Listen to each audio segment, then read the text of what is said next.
lahat po ng tao ay nangangarap ng isang ideal na daigdig. Yung daigdig na walang kasamaan, walang kasalanan. Yung napaka-ideal, lahat ay nagmamahalan, may kapayapaan, may pagkakaisa, may pagkakasundo-sundo at puno ng pagmamahalan. Pero sa kwento, sa ating mabuting balita, parang ito po ay napaka-imposible sapagkat kapag ang anak ng Diyos ay naghahasik ng mabuting binhi, kalinsabay nito ay meron din palang demonyo na naghahasik din ng masasamang damo. Kaya sa daigdig na ito, kapwa naglalakbay ang mga masasama at mabubuti, kapwa nabubuhay ang masasama at mabubuti. Pareho sila na nabubuhay sa daigdig. Magkakaintindihan lamang po kung sino ang mananaig at sinong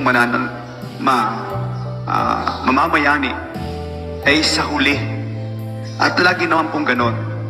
Kailanman ang kabutihan ay hindi nagapit ng kasamaan at kailanman ang liwanag ay hindi nagapit ng kadiliman. Ang liwanag ang pumupunit sa dilim at kailanman hindi nagapit ang kabutihan. Yung masama, yung kasamaan, yan po ay masusupil. Sabi sa mabuting balita, sa kahuli-hulihan. Sa una, medyo nagtatagumpay, akala natin nagtatagumpay ang masama, na minsan nadadaig ang mabuti sa una.